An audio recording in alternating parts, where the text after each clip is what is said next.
Mesdames, Messieurs, nous voici à ce panel numéro 2, la suite, avec l'impact sanitaire et socio-économique de la pandémie à la COVID-19 en Afrique.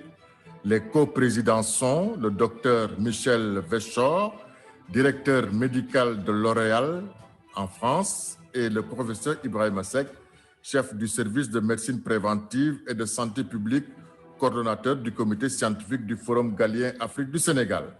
Docteur Michel Véchor, vous avez la parole.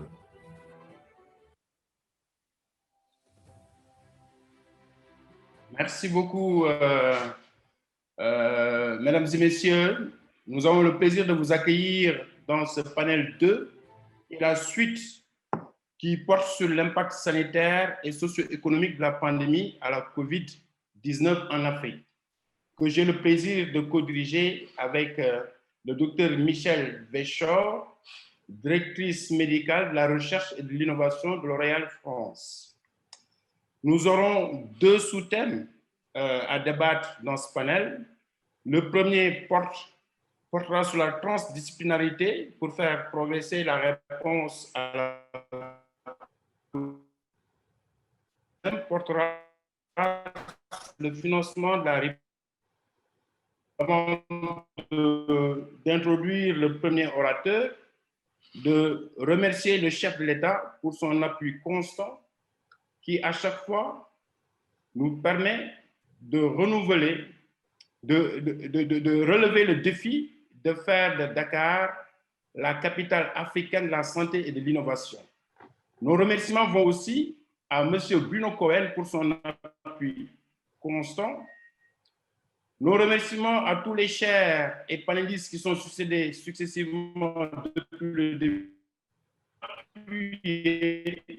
à Madame le ministre d'État, le professeur Aomarikol Seck pour son leadership éclairé et pour la confiance qu'elle a portée en nous et surtout à toute l'équipe de la commission d'organisation et particulièrement de la commission scientifique. Comme je le disais tantôt, nous allons aborder deux sous-thèmes dans ce panel. Le premier portera sur la transdisciplinarité pour faire progresser la COVID-19 en Afrique et le deuxième sur le financement de la riposte à la COVID-19. La particularité de cette première session, c'est qu'elle s'inscrit dans le cadre d'un partenariat que nous avons tissé avec Future Africa, qui est un institut qui est basé à Pretoria en Afrique du Sud et avec qui on a organisé un événement satellite qui sera tout à l'heure diffusé sous forme de vidéo. Le directeur de l'institut s'appelle professeur Cheikh Mbow, qui est un éminent scientifique, qui est sénégalais, qui va introduire la session sur la transdisciplinarité pour faire progresser la réponse à la COVID-19. Professeur Chambaud, sans plus tarder.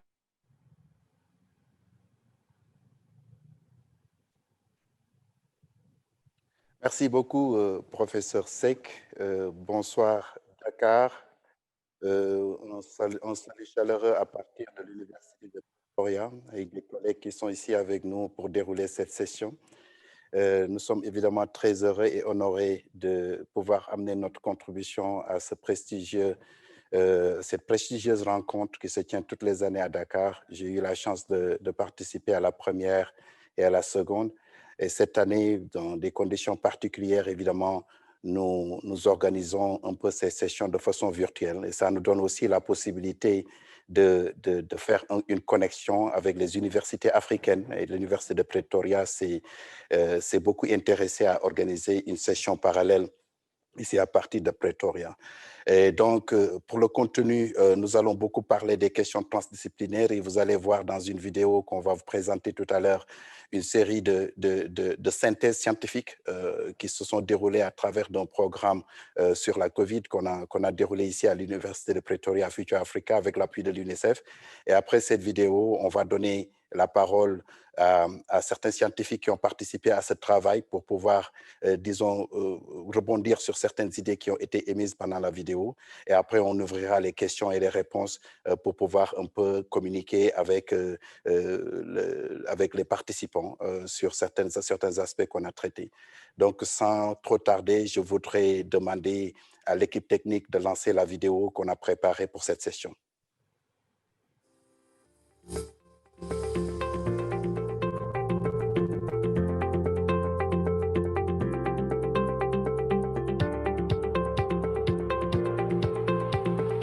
Good day and welcome to our cluster presentation for Cluster 1.1, Youth Entrepreneurship Development Skills. My name is Davi Borman.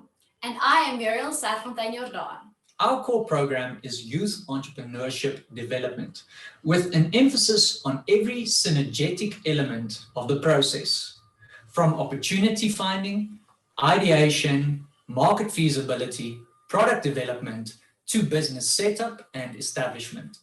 We take our delegates to the phase of being a potential entrepreneur to becoming an entrepreneur and following them on their journey beyond.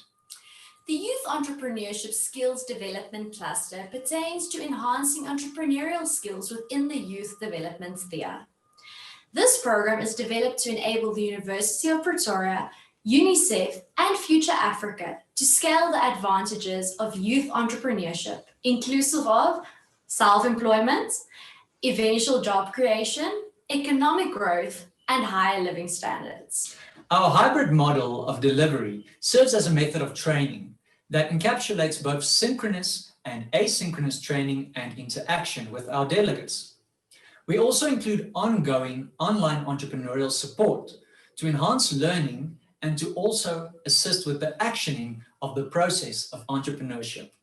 The COVID-19 pandemic created an opportunity to pivot existing business models into addressing new needs in the market environment, or to realign current business models.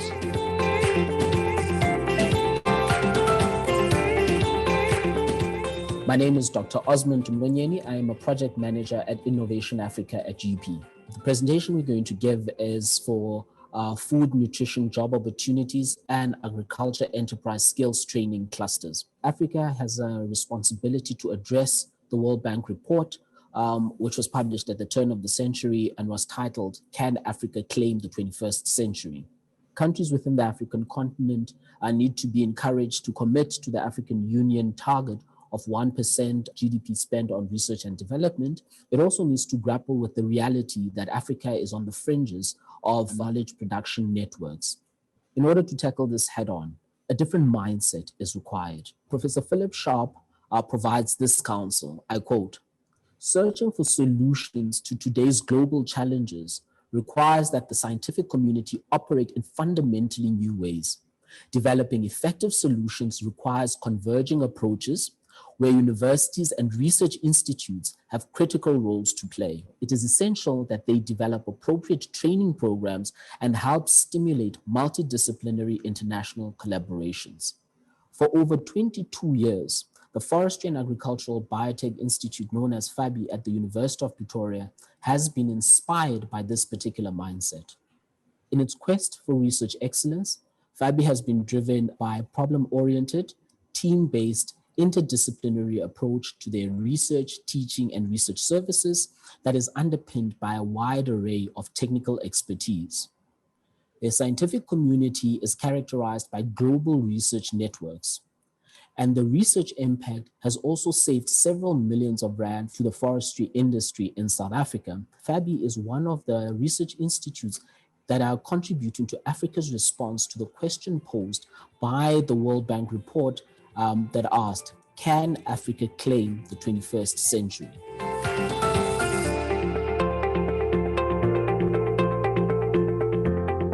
Hi, I'm Stefan Deppenaar, currently a PhD student at the University of Pretoria, also the Secretariat for the Center of Study of Resilience at the University of Pretoria. It is a pleasure for me to introduce to you Cluster 3.1, Transdisciplinary Training Workshops.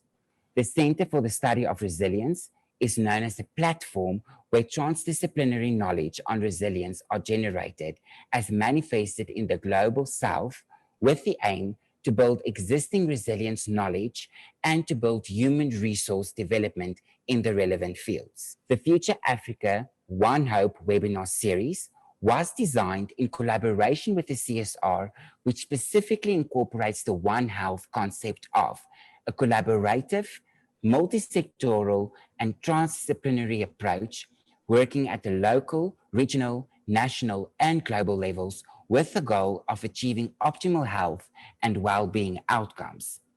The Future Africa One Hope webinar series aims to build a collaborative, transdisciplinary research capacity of early career and doctoral students through a One Health and well-being lens.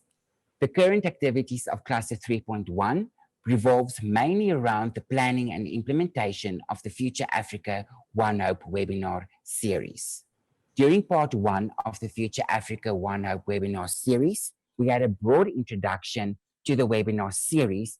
The second part of the Future Africa One Hope webinar series, we are going to engage with panels that is specifically transdisciplinary in nature.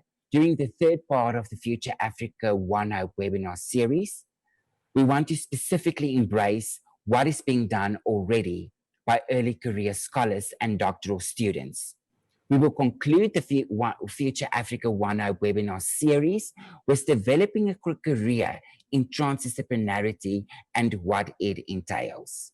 The transdisciplinary training workshop contributes to COVID-19 research by providing a next generation of researchers in Africa with a menu of transformative competencies to address current and future global challenges in ways that mobilize socially useful knowledge. The impact of the Future Africa One Hope webinar series on emerging environment and health challenges is a community of young scholars in Africa that are connected regarding transdisciplinary scholarship and creating awareness amongst early and doctoral career scholars in Africa on a new mode of doing science, transdisciplinarity.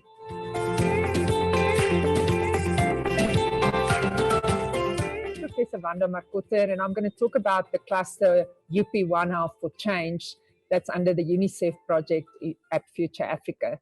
So if we really look at how our research in this cluster address COVID-19 questions, there's two parts. There's the direct research that we do on COVID, trying to improve surveillance, trying to understand the disease, trying to understand people behavior. But then there's all the indirect questions.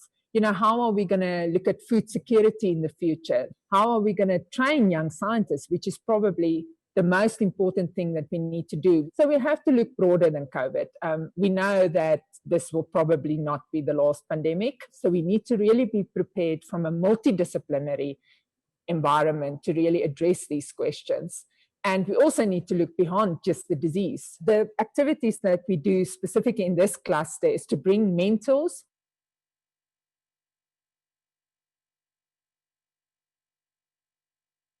We equip this with training on ethics, training on communication, training on how to write better scientific publications.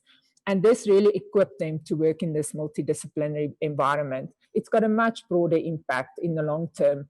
And the focus is also to make this broader on the long term. So it's got an application for Africa. We also sitting with low resource constraints in South Africa, as in other African countries. And we need to find solutions that's going to work for our country, but also for the rest of the continent.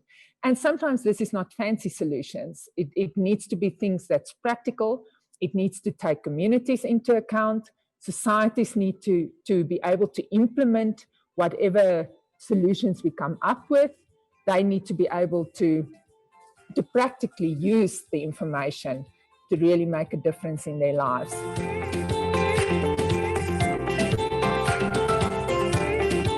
I'm Stephanie Burton. I'm a professor in the Faculty of Natural and Agricultural Sciences at the University of Pretoria, and I am a professor at Future Africa. I'm in charge of the cluster for this program, which covers student support and cross-cutting skills, which really includes mentoring, ethics, and communication. This is a rapidly moving program, and our trainees are expected to absorb new knowledge and new skills in a short time. So the cluster has a focus on including these elements of mentoring, ethics, and communication in order for them to be able to coordinate the research that they are going to do.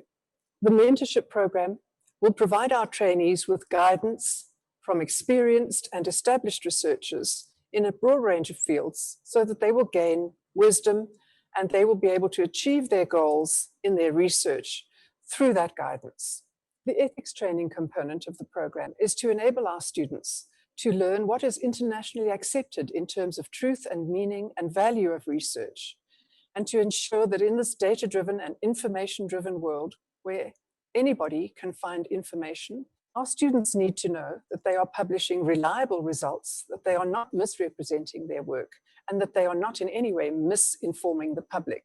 Science communication has been crucial in the context of the COVID-19 pandemic, and the general public need to know that the information that they are being given is true and that they can rely on it.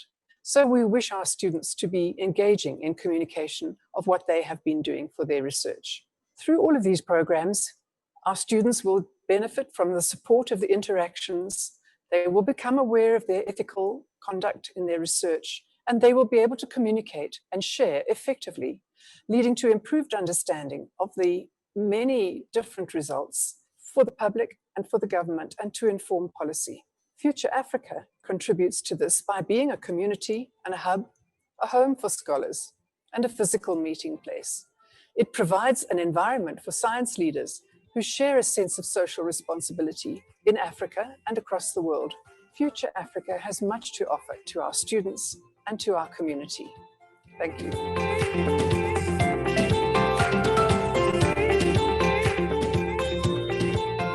Augmentative and alternative communication in a health crisis. Augmentative and alternative communication refers to less frequently used modes of communication to help people with disabilities to communicate. It includes strategies and techniques like, for example, sign language, keyword signing, natural gestures, graphic symbols, communication boards, and speech-generating devices.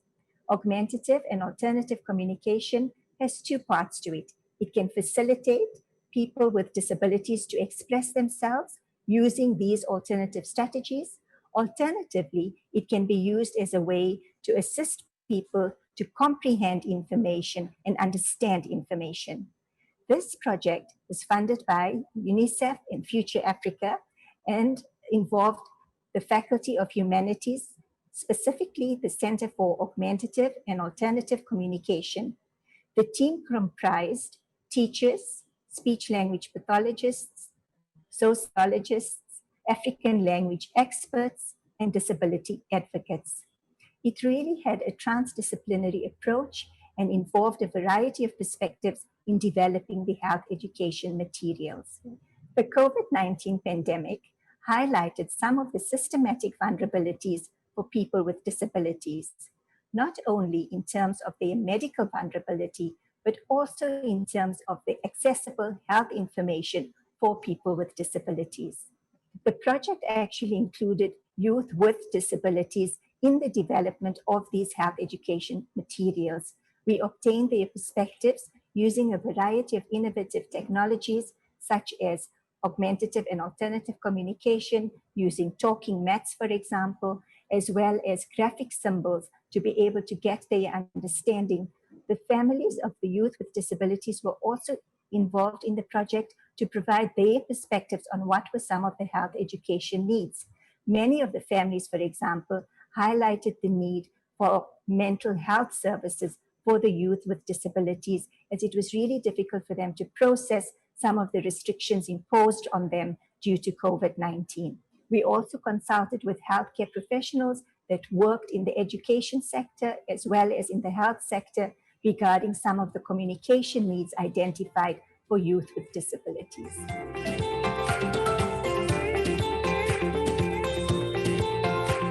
Hello, my name is Angeline Dos Santos, and I'm grateful to have the opportunity to present the projects within cluster number 5.2, Analytical Skills on Social Dimensions of Health Crisis for Community Outreach. The projects in this cluster are situated within the School of the Arts at the University of Pretoria. They are each a response to the call within the original concept note that made specific reference to social skills for resilient communities. There are 7 projects within this cluster. The first one is entitled Shapeshifters, an arts-based participatory action study with NEET youth. That is youth who are not in employment, education, or training. Through arts processes, including musical improvisation, songwriting, drama, and visual arts, participants in the Shapeshifters project have been identifying challenges in their communities, identifying resources, creatively working on solutions, and examining what is required to sustain engagement in these solutions. The second project is entitled The Impact of Arts on the Health and Well-being of Children and Youth in South Africa. This project aims to explore the outcomes and benefits of arts-based programs on the health and well-being of children and young people in South Africa. The project will explore how outcomes and benefits are defined and described by researchers, organizations, practitioners, and service users themselves. The purpose of the study is to contribute to the evidence base and develop insight that would be useful for organizations as they develop arts-based practices that contribute to the resilience of the individuals and communities they serve. The third project is called Opening Up Empathy by Learning with Each Other.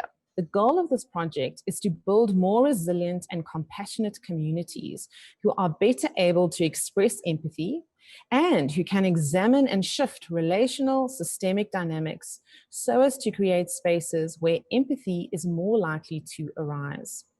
Interactive arts-based workshops were held with a range of groups.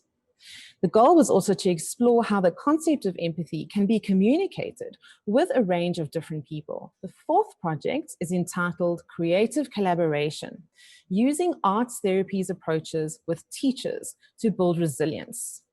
In the project Creative Collaborations, 3 arts therapists, a music therapist, a drama therapist, and an art therapist worked together with 9 school teachers during 4 online 2-hour group sessions. Their goal was to create a space for the teachers to engage in supportive processes directed at the stress and challenges that they have faced during the COVID-19 pandemic. The 5th project is entitled the Harfield Village Project. The study aimed to represent the spatial and social fragmentation exacted by race-based forced removal of the Harfield village in Cape Town through quantitative and qualitative data, and how these shape ideas of community and cohesion. The 6th project is entitled Deliberate Practice as a Component of Grit. Since the lockdown, students have been deprived of constructive interaction and mutual support. Developing resilience and, in the long term, grit is necessary to negotiate and overcome such challenging and disruptive times. The aim of this project was to create awareness among the 12 participants in the study, all of whom are undergraduate students in the Classical Voice and Opera Studies program. Lastly, the 7th project is the Javat UP Job Shadowing Project. This is demonstrating how early career artists can be equipped through an internship in order to embark on the path towards curating art exhibitions. This project has explored how such an internship can take into account the restrictions imposed within a global pandemic. As restrictions end, some organizations do not want to return to normal, and therefore the lessons learned during such a project will have lasting importance. Future Africa recognizes that searching for solutions to today's global challenges requires the scientific community to operate in fundamentally new ways. Future Africa highlights the importance of diverse knowledge systems, new ways of living, realizing justice, and enhancing well-being. The arts are crucial within all of these areas. Each of these projects lend themselves to collaborative potential, interdisciplinary ignition, and dynamic unfolding within the country and the continent. Thank you.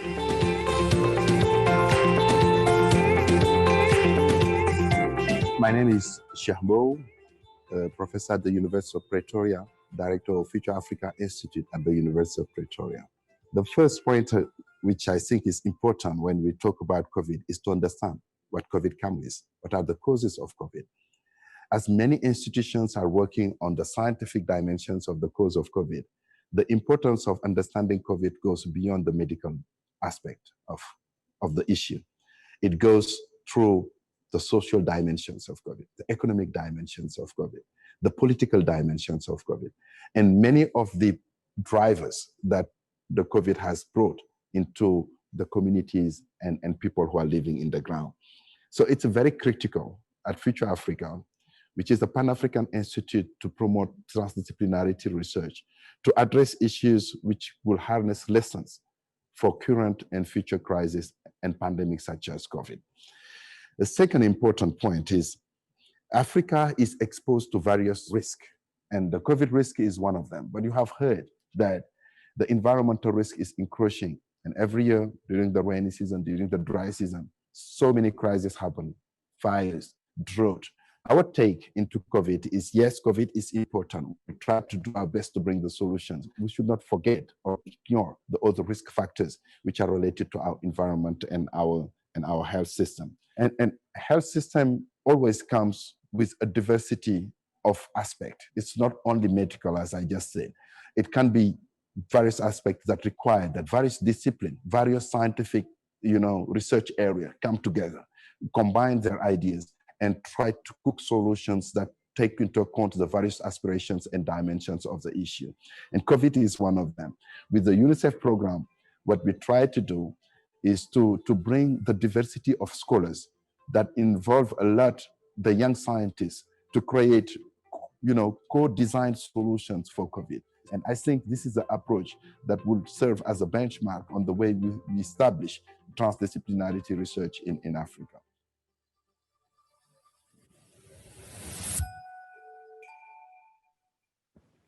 Monsieur le Président de session, Professeur Seck, I will switch into English because à présent parler en anglais parce que nos éminents panélistes sont anglophones et je demande aux interprètes de s'apprêter parce que je vais m'exprimer en anglais. La vidéo est une présentation abstraite de ce que Future Africa représente en matière de recherche. Vous avez constaté qu'il y a plusieurs disciplines, l'accompagnement, l'agriculture, la médecine, la transdisciplinarité, la question de l'art et de la communication et les multiples aspects présentés au cours de cette séance représentent un échantillon de ce que nous faisons dans la lutte contre la COVID. Pour planter le décor, nous avons invité certaines personnes que vous avez déjà vues dans la vidéo pour nous parler de ce qui est fait en Afrique et dans le monde. Et je vais passer la parole au docteur Osman Molomani qui parlait de la santé. Nous avons le professeur Lista Huberson qui n'était pas dans la vidéo, mais vous avez entendu parler des webinaires sur la transdisciplinarité et concernant les jeunes universitaires africains. Et elle a été rapporteure et championne dans l'aspect médical de la lutte contre la COVID. Nous avons l'honneur et le plaisir d'avoir également notre partenaire parmi nous, Andile Oubé. Voilà donc les personnes qui vont constituer ce panel. Je vais rapidement faire un tour de table des personnes que vous avez vues sur ce plateau avant de commencer l'interaction avec Dakar et répondre aux éventuelles questions. Et si vous voulez que nous continuions à faire des commentaires sur la recherche que nous faisons à l'Université de Pretoria sur la COVID, nous le ferons. Vous avons vu démontrer l'importance de la technologie pour faire avancer la riposte et accélérer la diffusion des informations au sein de la communauté. Et il s'agit de satisfaire la demande en matière d'information au niveau de la communauté. Comment est-ce que vous vous y prenez? Je vous remercie. Et professeur Brau, notre projet a 3 composantes. Il s'agissait d'élaborer des outils numériques qui seraient utilisés par la nous communauté. aurons des ingénieurs qui s'occuperont de logiciels. qui Ici, travaillent il dans faut un insister contexte sur multidisciplinaire. l'interdisciplinarité et la multidisciplinarité. Qui ont obtenu Donc, leur il y a les jeunes licence et aussi qui qui n'ont pas travaillent dans fini leur l'infographie diplôme et et ils devraient peuvent élaborer des assurer la infographies mise en pour place que d'un nous ayons processus un inclusif développement de de développement des technologie. technologies. Nous avons aussi une travaillé avec situation où des les gens ne sont anglophones pas et puis nous nécessairement avons anglophones. traduit La les traduction infographies et cela vers a le été français important. La est troisième importante. composante, c'est la Donc, formation de la tout communauté ceci est pour important qu'elle puisse s'approprier la technologie, qu'ils prennent surtout cette dans le domaine de la technologie, santé, pour l'utilisent pour accroître leur améliorer la profitabilité, leur productivité et la productivité rentabilité au sein de de leurs leur propres compagnie. entreprises. Cela peut Va couvrir les des petits exploitants agricoles agriculteurs aux jusqu'aux grands grands agriculteurs. exploitants agricoles. Il Donc, s'agissait l'idée, c'est que nous ne voulons pas dire aux communautés, de ne voici pas dire l'outil, à la communauté, utilisez-le. voici la Nous vérité. voulons nous assurer Il fallait que simplement l'outil leur d'abord dire que est les outils sont acceptable et acceptables. qu'il est fondé sur Et les il fallait besoins de comprendre la le communauté. projet, comprendre Il faut que nous les besoins de comprenions la les besoins communauté de la pour communauté mettre à pour profit ce qui a pouvoir déjà été préparer sur élaboré mesure pour un logiciel. satisfaire les demandes de la Et communauté. ce n'est Ce pas ne sont pas les un outil outils qui est qui ne utilisé sont pas uniquement seulement pendant que nous utilisés sommes pendant là-bas, notre mais qui est présence, utilisé de mais lorsque manière nous partons. perpétuelle. Je suis curieux, quelle était votre motivation? Nous parlons de la santé, vous parlez de sécurité alimentaire, qui est importante, bien sûr. Donc, vous pensez que la sécurité alimentaire est le parent pauvre? Je pense qu'il y a plusieurs similitudes que l'on peut trouver entre la COVID et la sécurité alimentaire. Les pathogènes attaquent les plantes et qui est l'organisme hôte, tout comme nous sommes l'organisme hôte du virus de la COVID. Donc, si vous n'avez pas la sécurité, alors vous n'avez pas des gens sains, vous n'avez pas l'économie, vous n'avez pas une économie vibrante. Donc, on peut établir plusieurs parallèles. La deuxième composante, c'est que si les exploitants agricoles, ou plutôt, il faut dire que les exploitants agricoles n'ont pas l'expertise qui est disponible au niveau de l'université. Donc, il faut maintenant que l'université puisse concevoir des outils qui sont utiles pour la société. Et donc, c'est ce qui nous a permis de réimaginer cet espace qui permettrait à l'université d'être utile à la société. J'aime bien la réinvention ou la réimagination de nos universités. Merci. Maintenant, mon collègue, le professeur, qui est la championne de la transdisciplinarité. Tout le monde a parlé du concept de transdisciplinarité. J'ai vu que vous avez organisé des webinaires avec des centaines de personnes à travers le monde, tel que le concept Une santé. La transdisciplinarité, c'est le meilleur moyen d'exister. C'est-à-dire, nous devons apprendre, nous avons désappris en fait, nous étions censés être transdisciplinaires. Une fois que vous allez à l'université, quand vous avez un métier, vous vous spécialisez dans un terrain. Et donc, depuis la naissance, les questions se résument à personnes, endroits, animaux, environnement. Maintenant, le défi mondial, un défi mondial comme la défi, nous réduit à un espace d'humilité où nous avons besoin de réinventer la manière dont nous faisons de la science. Moi, j'ai appris la psychologie dans l'éducation, où on nous a parlé d'émotions, de comportement, de comportement des enfants. Mais nous devons aussi penser à la santé, nous devons penser à l'environnement, nous devons penser à l'agriculture. Nous devons réimaginer ce que signifient les technologies de l'information. Nous avons parlé plutôt de plateformes, de défis. Donc, une plateforme pour réfléchir pour savoir pourquoi nous devons être transdisciplinaires. Est-ce que c'est facile? Parce que si vous élevez la transdisciplinarité jusqu'à l'université et à l'enseignement supérieur, Alors, déjà, chacun est spécialisé et focalisé sur son domaine de compétences. Ils ont donc beaucoup à faire. Maintenant, il faut une énergie supplémentaire pour pouvoir s'engager dans la transdisciplinarité. La transdisciplinarité, c'est difficile de l'assumer, mais quand on est transdisciplinaire, on devient confiant en soi et peut-être même on peut devenir arrogant.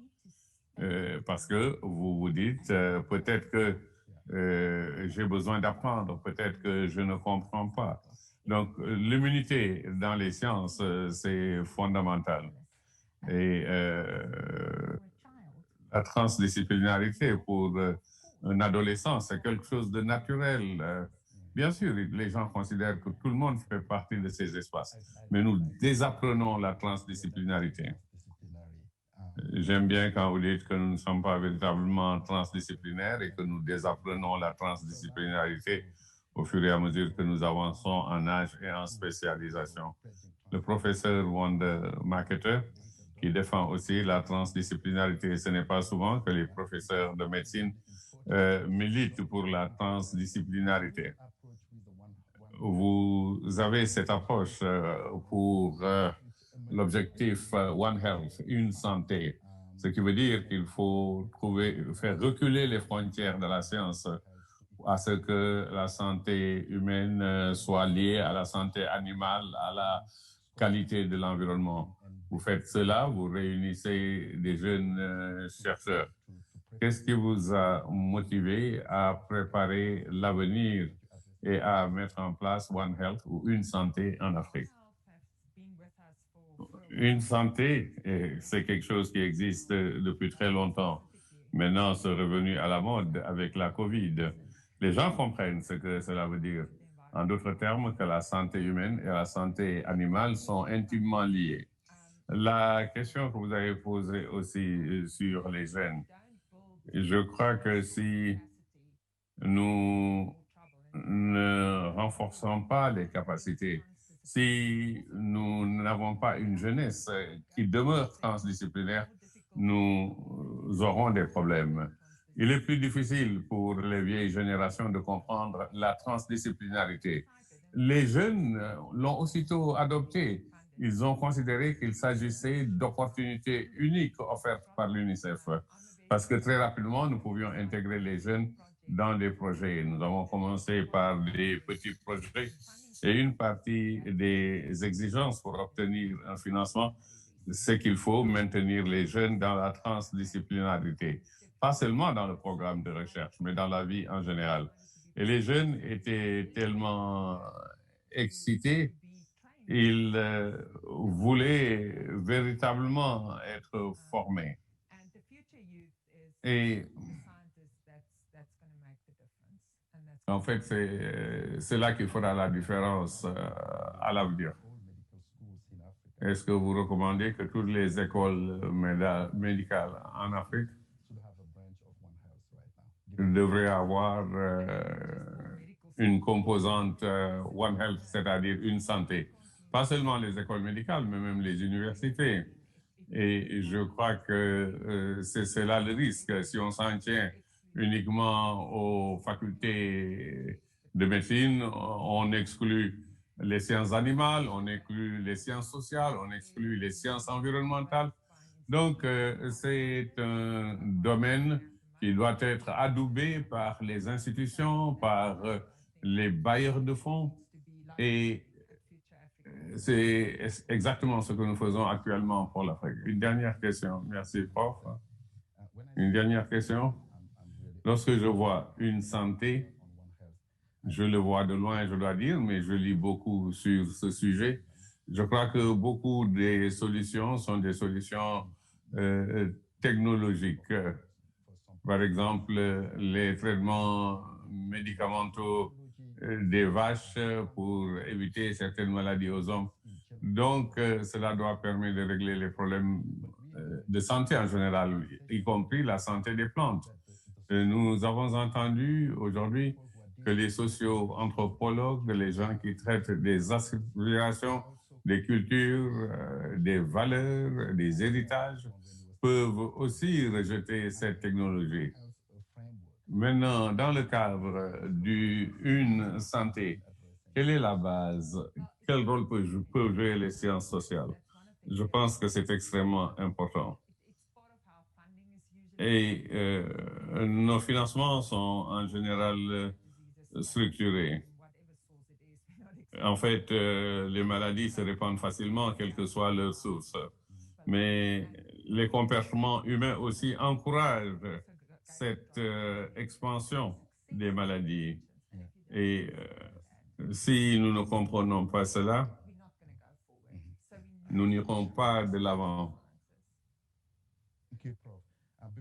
Merci, Prof.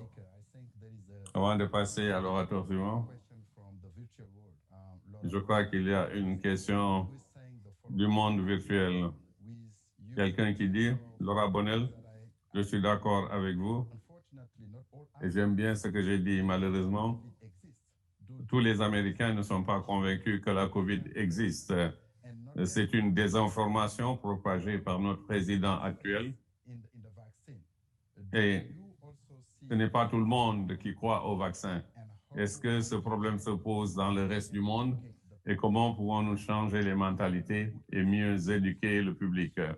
Nous avons aussi, comme vous le savez, des problèmes de sécurité alimentaire.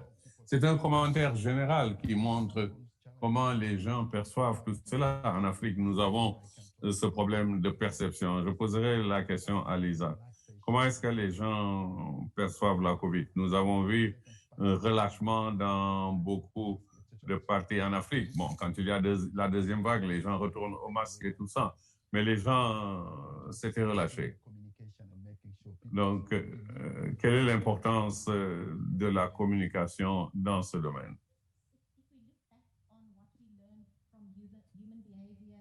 Si nous prenons ce que nous avons appris des comportements humains,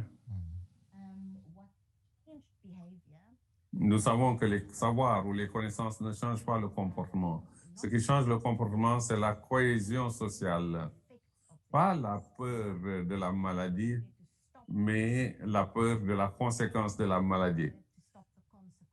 Donc, c'est les conséquences qui font le plus peur.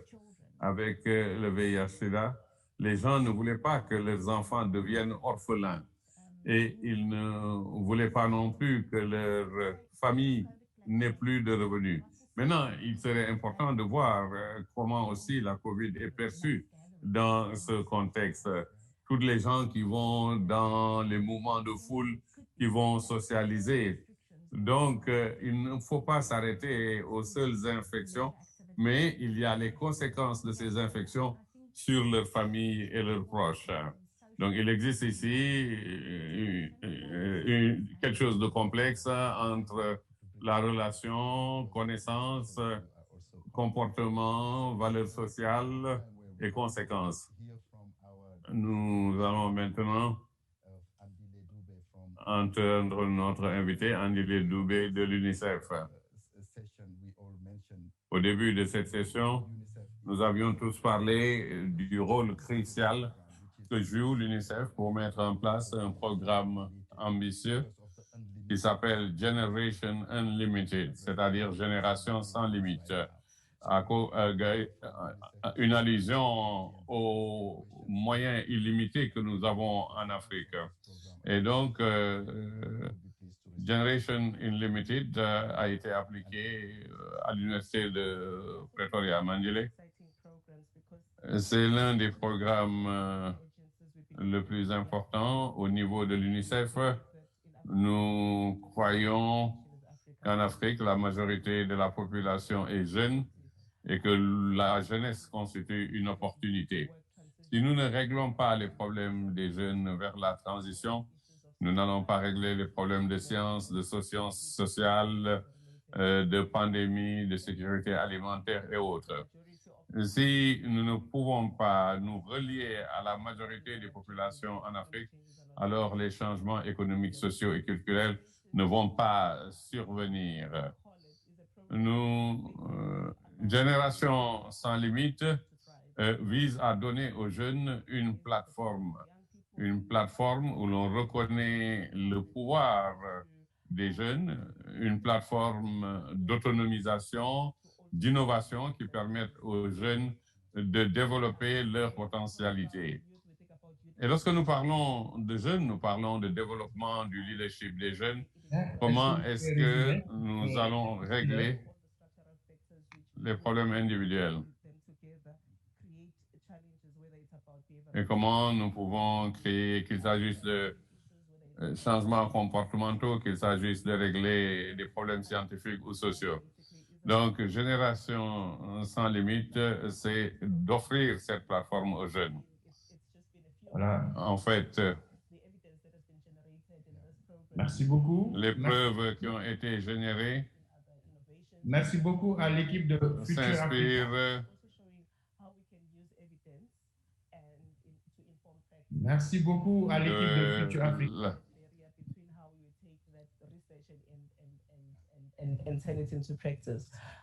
It's an exciting program because young people... C'est un programme intéressant parce que les jeunes, non seulement en Afrique, mais en Afrique du Sud, mais aussi en Afrique et dans le monde, permettent d'appréhender ces problèmes de manière globale. Voilà, donc merci beaucoup. Le programme beaucoup. se trouve au sein de l'UNICEF. School to work transition, we have to think about youth in their different categories and how each of their individual factors. Nous devons penser aux jeunes et aux différentes catégories pour influencer la transition vers un autre monde. Je crois que nous avons dépassé le temps. Voilà, merci beaucoup.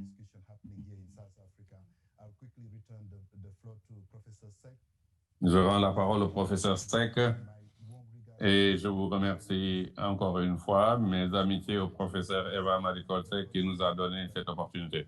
Professeur Seck, vous avez la parole.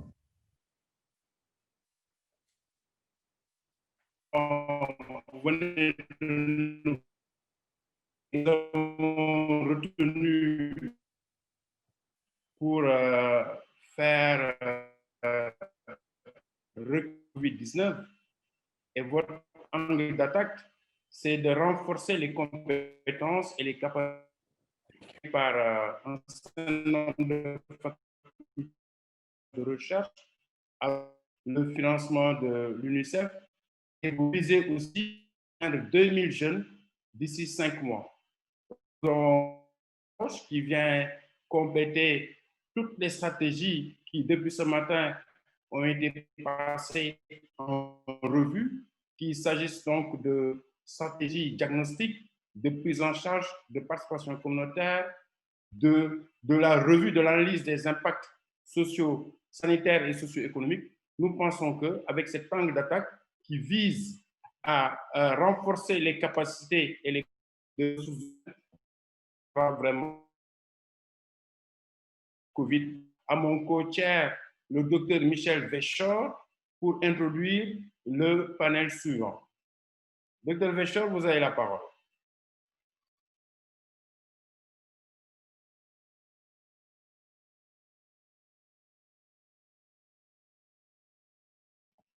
Michel, voilà, est-ce que vous m'entendez? C'est bon là? C'est bon? Vous entendez? On entend, 5 sur 5 maintenant. Bonjour à tous, merci. C'est un grand privilège pour moi de présider avec le professeur Mbao cette session sur un sujet très important. Et on a entendu que l'importance de la transdisciplinarité et que cet acquis devrait vraiment évoluer pour pouvoir apporter des solutions rapides à des sujets nouveaux comme la pandémie de Covid. Tout d'abord, je voudrais présenter le professeur Ibrahim Seck, qui est chef de service de médecine préventive et de santé publique et qui coordonne le comité scientifique du Forum Galien Afrique, basé au Sénégal. Voilà, moi-même, je suis dermatologue et je dirige des travaux de recherche sur la peau en Afrique au nom du groupe de L'Oréal, mais surtout, j'ai une consultation de dermatologie de peau noire uniquement à l'hôpital Saint-Louis à Paris. Alors, la première communication que nous allons avoir pour ce sous-thème numéro 5, qui est le financement de la riposte à Covid-19, sera donnée par le professeur Galaï Sall, président d'un comité de coordination du Fonds mondial basé au Sénégal. Monsieur Galaï Sall, vous avez la parole. Merci beaucoup, Madame la Présidente. Si on veut bien poster ma présentation.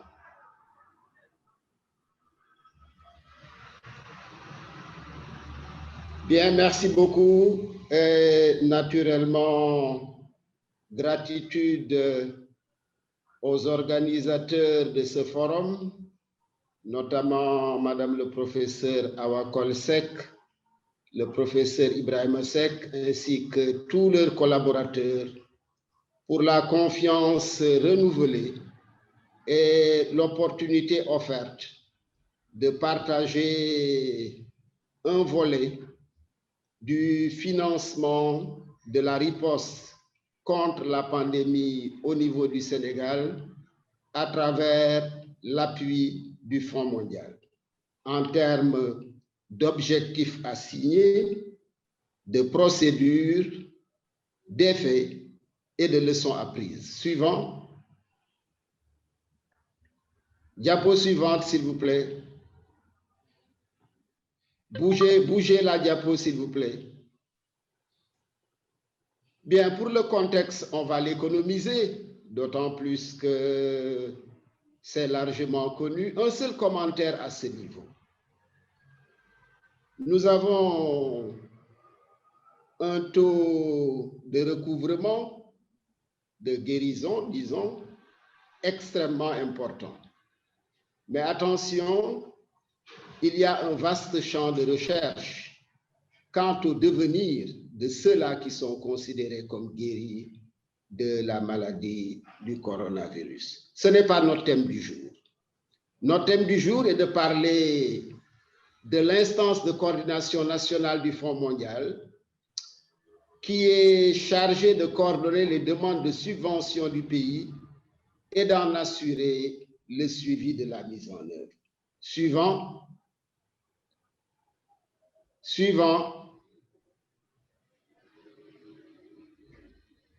La suivante, s'il vous plaît. Alors, en termes d'objectifs, vous êtes allé trop vite. Revenez en arrière, s'il vous plaît. Peut-être que je parle en français et celui qui manipule est anglophone, peut-être. En tout cas, on n'arrive pas à coordonner. Revenez encore à la diapo d'avant. La diapo qui précède. Voilà, merci beaucoup. Il y a les objectifs avant l'utilisation. Il y a une autre diapo encore avant. Merci. Bien, on va aller directement à... Voilà, allez-y. On aurait dû m'autoriser à manipuler moi-même, mais les objectifs simplement, c'est d'éviter que ceux qui sont atteints par ces trois maladies ne paient un trop lourd tribut à la pandémie, de protéger ces groupes vulnérables et de renforcer la résilience du système de santé. Allez-y, à l'utilisation. Suivante.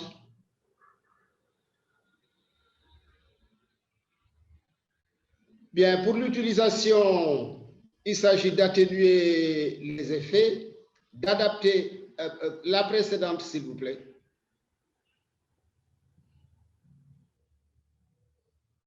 La précédente.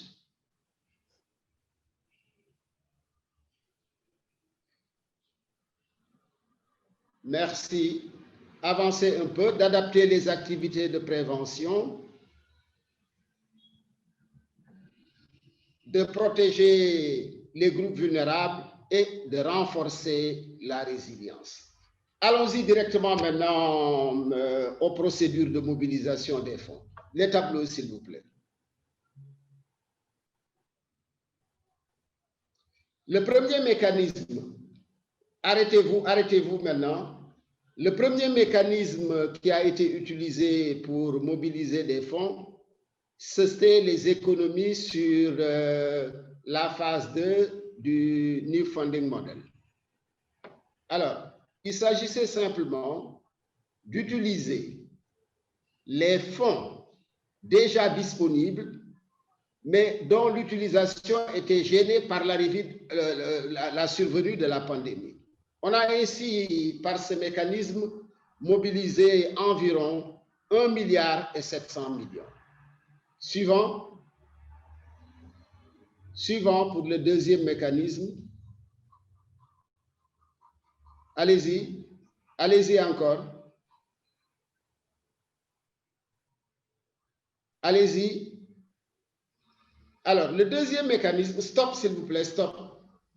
Le deuxième mécanisme était une grosse opportunité offerte par le Fonds mondial pour mobiliser jusqu'à hauteur de 3,25% de l'allocation à venir sur le NFM3, sans déduction sur les enveloppes des programmes. Ceci nous a permis de mobiliser environ 2,8 milliards. Avancez, s'il vous plaît. Sur les effets, quelques effets. Alors, on a pu ainsi au total mobiliser plus de 3,5 milliards qui ont été injectés dans la lutte contre la pandémie au Sénégal à travers le Fonds mondial. Et nous avons ici quelques exemples d'effets bénéfiques. D'abord, l'appui à la prévention et au contrôle pour les infections associées aux soins.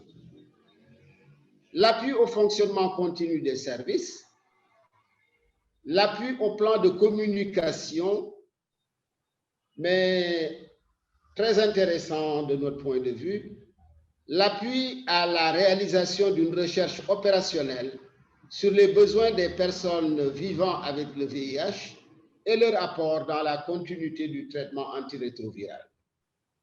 L'appui aux initiatives communautaires de sensibilisation et l'acquisition de matériel divers. Terminons avec les leçons apprises. Suivant. Suivant, s'il vous plaît. Voilà, c'est bon, arrêtez-vous là. Alors, les contraintes pour la mobilisation de ce financement du Fonds mondial sont quasiment inexistantes, ce qui est quand même quelque chose de remarquable pour un financement. Le mécanisme de mise en œuvre a reposé sur un seul récipiendaire principal qui était la Direction générale de la santé, permettant ainsi la traçabilité des financements et un lien direct entre le ministère de la Santé et ses entités de mise en œuvre, notamment le Centre opérationnel de gestion des épidémies. Dernière leçon apprise, la convention avec le Fonds mondial, une fois validée, permet le décaissement immédiat des ressources qui sont mises à la disposition des entités de mise en œuvre en fonction de leurs requêtes. Voilà, Monsieur le Président, Madame la Présidente, ce que je voulais partager avec vous. Suivant. Suivant, s'il vous plaît. Suivant. En adressant nos remerciements à tous ceux qui ont contribué à la mobilisation de ces ressources et à leur utilisation au bénéfice exclusif des populations de notre pays pour endiguer la pandémie de la COVID et poursuivre le combat contre les trois grandes endémies que sont le paludisme, la tuberculose et le VIH. Merci beaucoup, Madame la Présidente. Merci à vous. Merci à vous. Monsieur Seck, vous voulez introduire l'orateur suivant? Oui, avec plaisir. Juste revenir sur deux aspects qui me semblent importants de relever par rapport à ce mécanisme innovant du Fonds mondial qui est, disons, un organisme, une instance de financement qui traditionnellement finançait les trois maladies, le palu, le VIH et le sida. Avec la pandémie de la Covid, rapidement, le Fonds mondial s'est adapté pour essayer de trouver des mécanismes pour contribuer au financement donc, à la Covid. Et donc, on a retenu que pour cela, le Fonds mondial a procédé à faire une économie, à regrouper sur les économies faites à partir du New Funding Model 2 et ensuite, par rapport à l'allocation dans le cadre du dernier financement qui est le New Funding Model 3, il a pris 3,5% des allocations attribuées au pays, ce qui a permis au Sénégal de pouvoir avoir un pactole supplémentaire de près de 3 milliards de francs CFA. Et ce qui est intéressant cette fois-ci, il l'a dit, ce financement, il est mis en œuvre par le ministère de la Santé et une fois que la convention est signée, alors on peut mobiliser facilement, n'est-ce pas, le financement et je pense que c'est une belle innovation. Ça me permet d'introduire le deuxième orateur qui est Madame Gardé-Gauche, qui est actuellement la présidente de la Fondation Bill et Melinda Gates, qui est diplômée en économie du développement et en relations internationales dans la prestigieuse Université d'Oxford. Madame Gauche, vous avez répondu, présente dès la première édition du Forum Galien. Vous êtes donc une pionnière et nous vous en remercions grandement. La Fondation a très tôt réagi pour soutenir la riposte face à la pandémie à la COVID-19, tant au niveau de la recherche que dans votre appui aux agences multilatérales et aux pays. Pouvez-vous partager avec nous les initiatives prises en 5 minutes? Merci. Merci, professeur Seck, de m'avoir invité encore. Cette fois, nous ne sommes pas ensemble à Dakar, mais comme nous avons dit, Inch'Allah, à la prochaine. Je vais continuer en anglais. The foundation, I think, has been... La fondation, à mon sens, a été très engagée dans la riposte contre la COVID-19. Nous l'avons constaté et considéré comme une crise économique et sanitaire qui a affecté tous les aspects de la vie, notamment notre travail en Asie et en Afrique. Pour donner quelques statistiques, nous avons constaté 2 années de progrès, des gens qui sortaient de la pauvreté, une amélioration des soins de santé. Nous avons vu pour la première fois un accroissement des personnes vivant dans une pauvreté extrême dans le monde. Nous avons constaté des problèmes liés à l'accès à la santé prématernelle notamment, et la vaccination. La Fondation a dès le départ pris la décision, grâce à notre leadership de la Fondation Bill et Melinda Gates, pour aider à la gestion des effets de la crise. Nous sommes une organisation qui a investi énormément dans le développement des médicaments et nous avons également œuvré pour la distribution des matériels au niveau communautaire. En ce qui concerne le Fonds de recherche et de développement, nous avons travaillé avec plusieurs partenaires, les gouvernements et d'autres instances pour accroître la gamme d'opportunités en ce qui concerne les vaccins, l'aspect thérapeutique. Et nous avons mis en place une plateforme appelée SAMI qui œuvre pour la préparation pour faire face aux pandémies. Et cela a contribué énormément aux efforts d'accélération de la lutte contre la COVID et la possibilité de desservir les parties du monde simultanément. Nous avons travaillé avec plusieurs partenaires en matière de livraison. En Afrique, nous avons pu apporter un appui à plusieurs initiatives sur le continent, et notamment Africa CDC, qui a joué un rôle de partenaire clé dans le dialogue avec les pays pour préparer les l'éventualité d'une vaccination, nous avons été un partenaire privilégié de la plateforme africaine de distribution et sous le leadership du président Ramaphosa.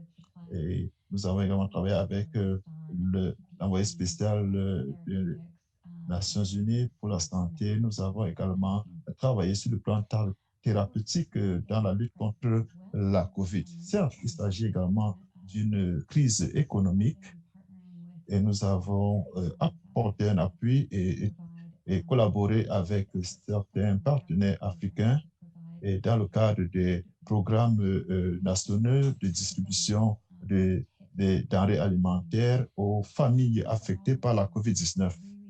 En général, notre travail s'est axé sur le partenariat avec les accélérateurs du travail. C'est ainsi que les agences sanitaires et la société civile a contribué à la lutte contre la pandémie. Nous avons également soutenu l'initiative COVAX, notamment, qui vise à mobiliser des fonds mondiaux pour acheter les vaccins dès qu'ils seront disponibles. Nous avons déjà entendu que certains vaccins sont disponibles, d'autres viennent, et la vaccination a même déjà commencé au Royaume-Uni. Et nous espérons que d'ici le mois prochain, les vaccins seront disponibles en ligne et pourront être achetés. Et nous allons œuvrer de concert avec les pays pour livrer les vaccins contre la COVID le plus tôt possible pour le plus grand nombre de personnes possible. Pour terminer, je dirais que cette pandémie a eu un impact économique énorme et nous travaillons avec plusieurs partenaires et nous commençons la planification de la reprise des activités. Au Sénégal, par exemple, ce pays a été l'un des pays africains qui a pris des initiatives très tôt et a pu gérer l'aspect sanitaire de la COVID, domaine dans lequel il y a eu des conséquences énormes. Il s'agissait de savoir comment gérer la situation et faire face à l'aspect économique.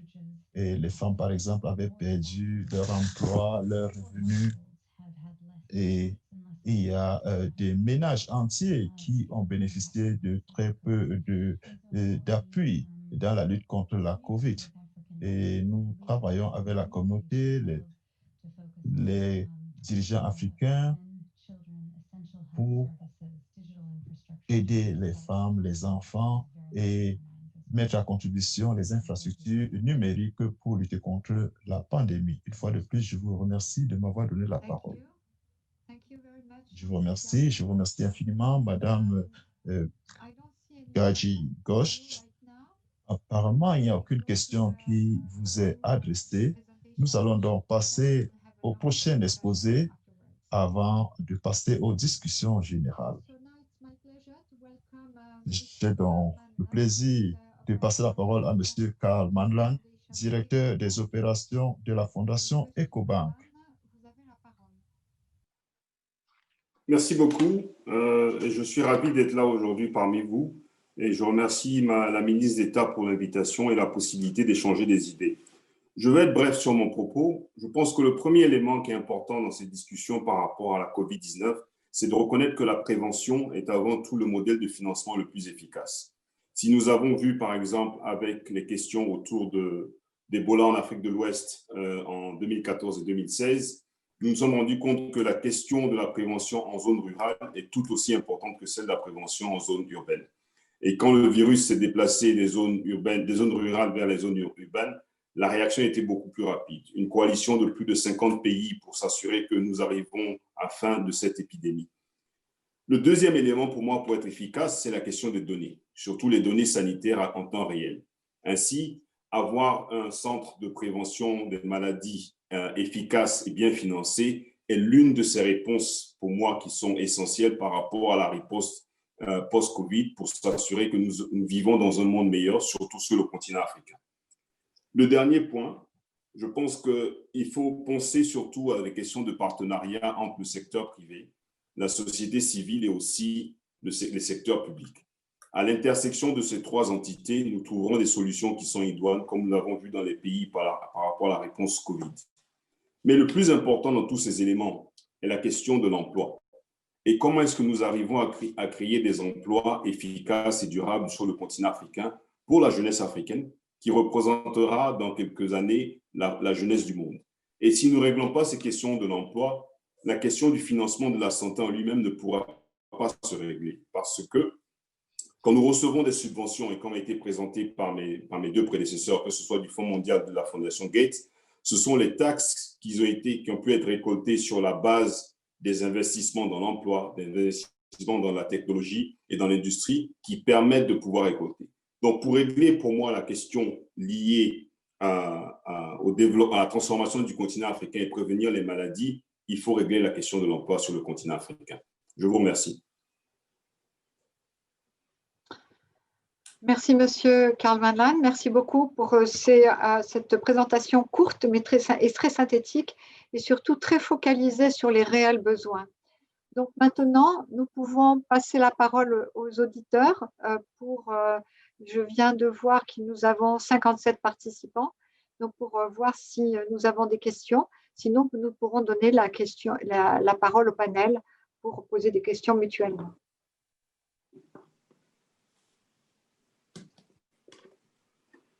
Alors, il y a une question intéressante posée par un auditeur qui nous dit qu'au Mali, la population est analphabète. Ça rejoint ce que disait M. Van Laan. Et donc, il est très difficile de faire comprendre aux populations rurales les dangers liés au Covid-19. Et aussi, il y a une interprétation sur le fait que le coronavirus est perçu comme une maladie de riches et de blancs, et des rumeurs sur une théorie de complot avec un corona business. Je vais passer la parole peut-être à M. Van Laan pour répondre à cette question. Alors, je pense que la perception que c'est une maladie de riches peut venir du fait de la façon dont on a réagi au coronavirus et la façon dont on a réagi à Ebola, que ce soit au Congo ou que ce soit en Guinée, Libéria ou Sierra Leone. On a pris beaucoup plus de temps pour réagir quand la maladie a éclaté en Zéro-Corée, en Guinée, en 2014, que nous l'avons fait quand il y a eu le coronavirus. Donc, je pense que cette perception peut-être a été liée à cet élément. Mais au final, c'est qu'aujourd'hui, quand on regarde les systèmes de santé, dans les zones rurales et dans les zones urbaines, c'est un cheval à deux vitesses, où l'accès aux soins de qualité n'est pas la même quand on se trouve dans les zones de santé urbaines. De dire que les populations en zone rurale n'ont pas nécessairement pris le virus au sérieux, je ne suis pas sûr. Je pense que le fait que le virus était peut-être moins fort sur le continent africain et que le nombre de personnes qui sont décédées n'a pas été le même, a peut-être joué aussi sur cet élément. Mais le plus important, c'est que chaque personne qui a la possibilité de communiquer avec sa famille en zone rurale, de faire passer des messages et de les renforcer, ces messages, en s'assurant qu'on n'est pas juste dans la peur, mais non aussi dans l'élément de comprendre le contexte dans lequel elles vivent et comment est-ce que des mesures barrières comme lockdown ou accès à l'eau potable pour se laver les mains posent un problème. Si nous n'avons pas accès à de l'eau potable, et c'est le cas de beaucoup de communautés sur le continent africain, comment est-ce qu'on peut demander à ces personnes d'utiliser de l'eau propre pour pouvoir laver les mains pour prévenir la maladie? Ce qui m'amène à un autre élément, la question de l'accès une maladie, si on prend par exemple le groupe de maladies comme les maladies tropicales négligées. J'aime bien cet exemple parce qu'aujourd'hui, ça coûte 50 centimes par personne par année pour pouvoir s'assurer que les gens ont le traitement. Mais même cet élément, on a du mal à le régler. Donc, c'est lié à la question aussi de l'accès à l'eau. Donc, je pense que d'un point de vue global, il est important qu'aujourd'hui, que l'Afrique regarde les zones rurales parce que la majorité des Africains vivent encore en zone rurale. Et que si on ne règle pas cette question, les ressources dont nous vivons dans les zones urbaines, de l'agriculture, je viens de la Côte d'Ivoire, café, cacao, sont produites dans les zones rurales. Et comment on s'assure qu'il y a un retour avec des soins de qualité pour ces personnes. J'espère avoir répondu à la question. Oui. Merci, monsieur. Très bien, merci. Merci beaucoup. Je voudrais à mon tour poser 2 questions à Madame Gargué-Goche. Alors, la première, c'est que vous participez à l'initiative pour l'achat des vaccins. Alors, Professeur, je ne peux pas vous entendre. On ne vous entend pas.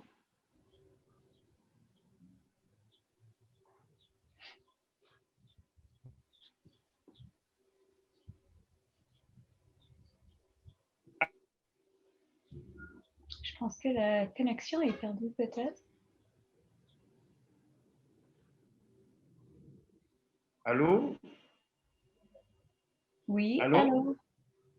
Oui, ça va maintenant. Ça va maintenant? Très bien. Je disais, j'avais 2 questions. La première portait sur les vaccins. On voit sur le plan international, surtout par rapport aux pays développés, ils sont vraiment mobilisés pour acheter les vaccins. Mais du côté de l'Afrique, il n'y a pas beaucoup de mouvements. Quelle est la position de votre fondation pour venir en aide, n'est-ce pas, aux pays africains? Puisqu'il ne faudrait pas attendre que le stock finisse pour essayer de penser à l'Afrique. Deuxièmement, dans votre présentation, vous avez dit que vous appuyez aussi les communautés. Alors, quand on prend l'Afrique, on voit que le secteur informel, il a été particulièrement touché, affecté par la COVID. Et quand on parle du secteur informel, on pense notamment aux femmes et aux jeunes dont les emplois sont très précaires. Et cet impact a contribué à appauvrir encore les ménages. Qu'est-ce que la Fondation envisage ou est en train de faire pour venir en aide à ces communautés? Merci. Oui, merci. Encore, je vais répondre en anglais. To start with your second question. Commencez par la deuxième question que vous avez posée. Certes, nous appuyons les plans des États et de la société civile. Ce que nous entendons et nous voyons, c'est tout d'abord, en ce qui concerne l'appui à la lutte contre les effets de la pandémie, il faut qu'il y ait un transfert énorme de fonds pour pouvoir mettre en place des programmes supplémentaires pour transférer l'appui aux ménages qui font face à des moments difficiles. Nous savons que nous devons également soutenir l'emploi du secteur informel, renforcer le commerce et dans l'objectif de ramener les femmes au travail et les enfants à l'école et appuyer également les politiques gouvernementales. Certes, la reprise économique dépend de la protection de tout le monde, ce qui nous ramène à la première question concernant la vaccination. À mon sens, l'objectif du partenariat COVAX est de résoudre le problème que vous avez soulevé. La situation est complexe. Il y a plusieurs informations qui arrivent de façon parcellaire en Afrique. Et il y a plusieurs sources potentielles de financement, LIDA, IRD, Gavi. C'est le moment où les organisations telles que l'envoyé spécial de l'Union africaine, Gavi, et la banque doivent être très clairs dans leur communication sur ce que les États essayent de prendre les meilleures décisions en faveur des populations. Le meilleur conseil que je peux donner porte sur 2 volets. Premièrement, Gavi est l'alliance globale qui achète et distribue les vaccins dans des dizaines de pays dans le monde aujourd'hui.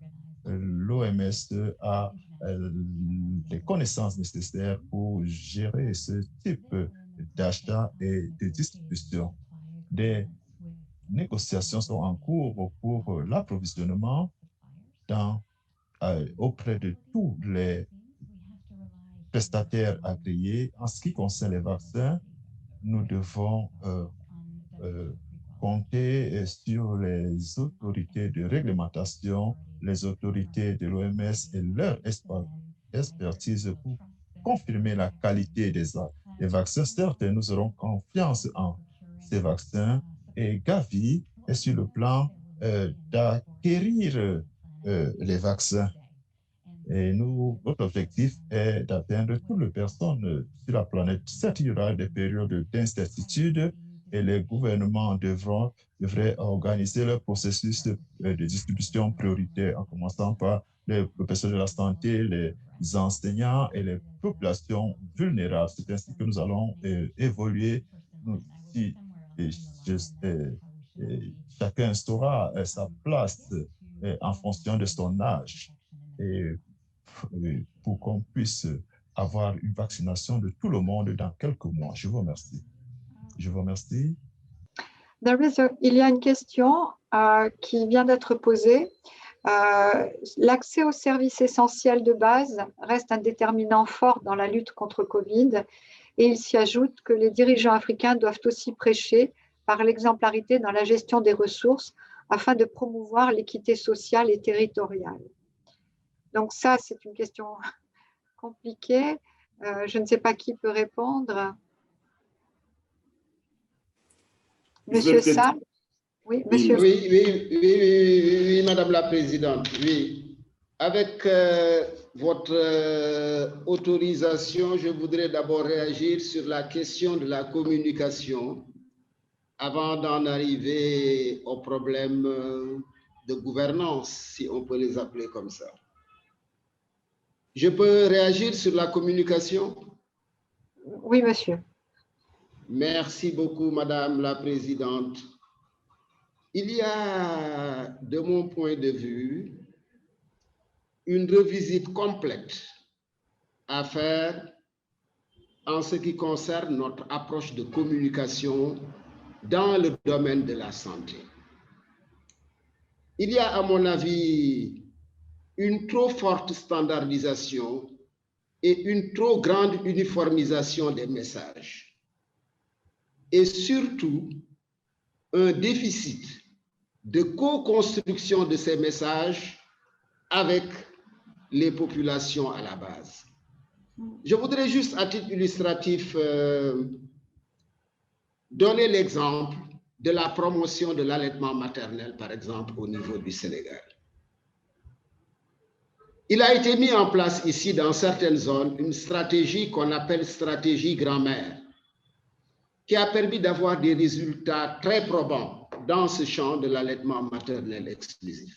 Je crois qu'on doit revenir un peu à nos réalités socioculturelles et à une plus grande implication des populations dans la construction des messages.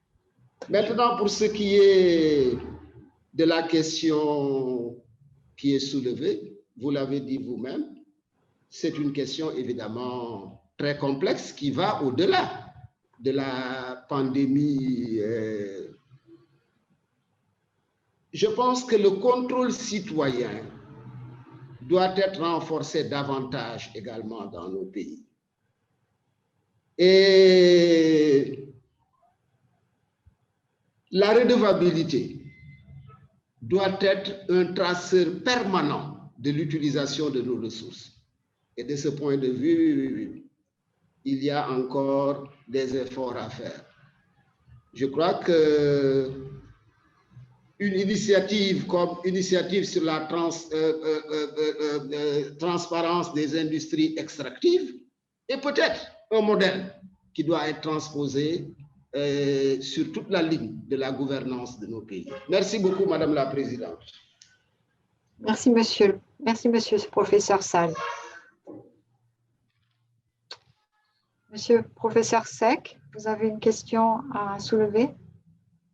Oui, je voudrais juste demander, monsieur Sall, professeur Sall, en une minute, est-ce que vous pouvez me dire généralement le Fonds mondial, hein?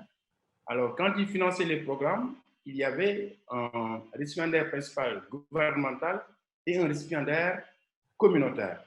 Cette fois-ci, le financement qui est mis pour la COVID est domicilié entièrement au niveau donc, du ministère de la Santé. Est-ce que cela n'exclut pas de fait les communautés à ce financement-là? Merci.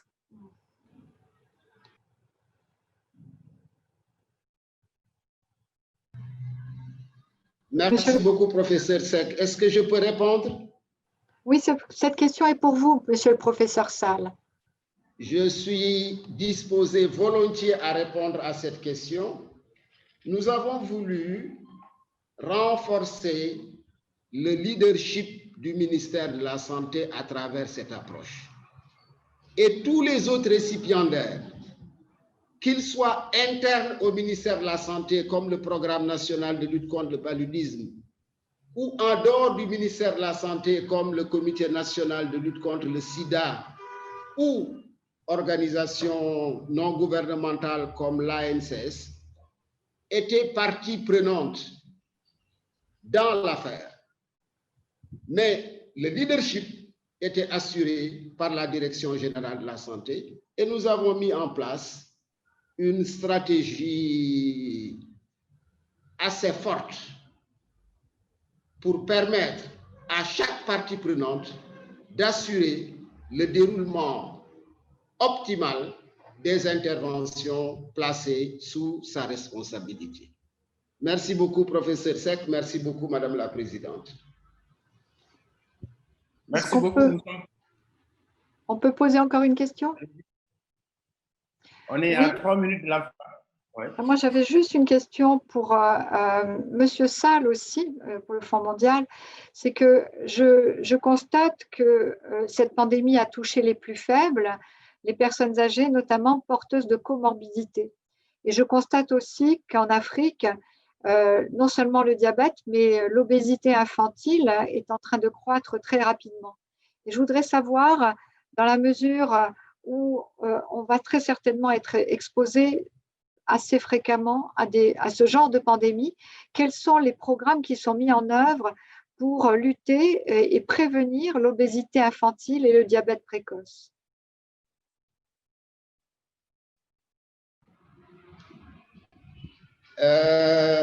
Merci beaucoup, Madame la Présidente, pour cette question adressée à un pédiatre nutritionniste et qui travaille quasi journalièrement dans le champ de l'obésité infantile.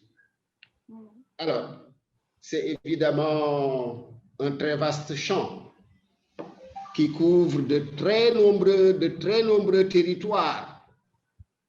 Depuis la détermination. Donc, en résumé, il s'agit de bâtir une stratégie pragmatique de promotion d'une alimentation saine et équilibrée et suffisante depuis la prime enfance. Et de ce point de vue, la focalisation devra être mise sur la promotion de l'allaitement maternel exclusif et des bonnes pratiques de sevrage. Merci beaucoup, professeur Seck. Nous aurons peut-être l'occasion un jour d'avoir un champ plus vaste dans cela, puisque c'est évidemment mon domaine électif de travail. Merci beaucoup, professeur Seck. Merci, professeur. Vous voulez conclure, docteur Michel? Non, je vous laisse conclure, professeur Seck. Je vous laisse conclure. C'est des remerciements à tous les panélistes. D'abord, Future Africa, pour nous avoir présenté la transdisciplinarité comme nouvelle approche qui met l'accent sur le renforcement des jeunes. Ensuite, la diversité du financement qu'on peut avoir dans la riposte contre la COVID en faveur avec la société civile. Nous avons vu l'exemple de ce que fait la Fondation Bill et Melinda Gates, mais aussi le secteur privé. On a entendu la contribution donc de EcoBank, représentée ici par Karl Marlan, et nous avons aussi vu les mécanismes innovants que le Fonds mondial a mis en place pour aider les pays à pouvoir financer la riposte. Donc vraiment, mesdames et messieurs, nous sommes au terme de ce panel et je voudrais remercier tout un chacun pour leur belle contribution. Merci la régie, merci à tout le monde. Merci à vous. Merci à tous pour votre contribution.